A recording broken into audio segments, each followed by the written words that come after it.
اب دیکھو تو جن سے ڈر رہے ہیں. جن گھروں میں یہ ہوتا ہے نا بس جن جن جن جن وہ جن ڈراتے ہیں. یہ ویسے ہی ڈر رہا ہے چلو اس کو ڈراؤں. جیسے یہ آوارہ کتے ہوتے ہیں نا ان کا اس طرح کا مزاج ہوتا ہے. آوارہ کتے کیسا؟ آپ موٹر سائیکل لے کے جانے پیچھے لگ گئے, آپ رک گئے وہ بھی رک گئے, آپ پیچھے بھاگے وہ آگے بھاگے.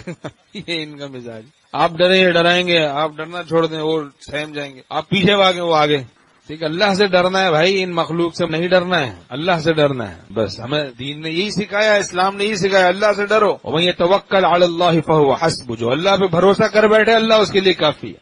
فَلَا تَخْشَوْهُمْ وَاخْشَوْنِي, ان سے مت ڈرو مجھ سے ڈرو. اتقوا اللہ, اللہ سے ڈرو. کلام پاک میں جگہ جگہ دیکھیں وَمَن يَتَّقِ اللَّهَ يَجْعَل لَّهُ مَخْرَجًا وَيَرْزُقْهُ مِنْ حَيْثُ لَا يَحْتَسِبُ. اللہ تعالیٰ کا اعلان ہے جو گناہوں سے بچے گا اللہ اس کے لیے مخرج بنا دے گا, پریشانیوں سے اللہ نکلنے کا راستہ پیدا کر دے گا. ایسی جگہ سے اس کو رزق دے گا جہاں سے گمان بھی نہیں ہوگا.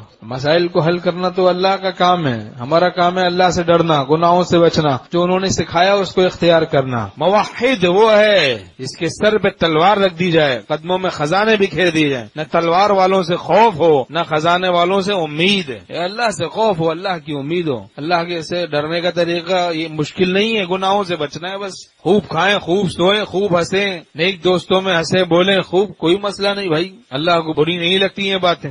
حضرت جلال الدین رومی رحمۃ اللہ فرماتے ہیں کہ اس راستے میں بہت خطرات ہیں.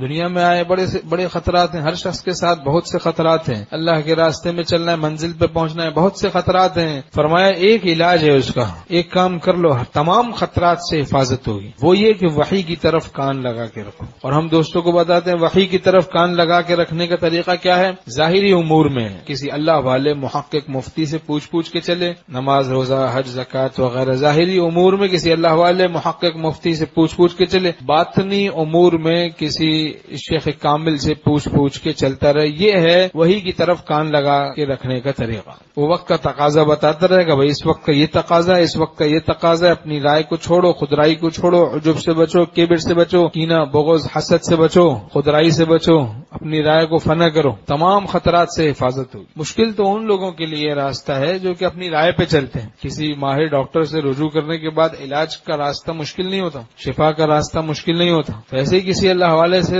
تعلق کر کے اپنی رائے کو فنا کر کے روحانی شفا کا راستہ مشکل نہیں ہوگا بھائی. روحانی راستہ مجھ پر آسان ہو جاتا ہے. مجھے سہل ہو گئی منزلیں کہ ہوا کے رخ بھی بدل گئے. تیرا ہاتھ سے آ لگا تو چراغ راہ کے جل گئے.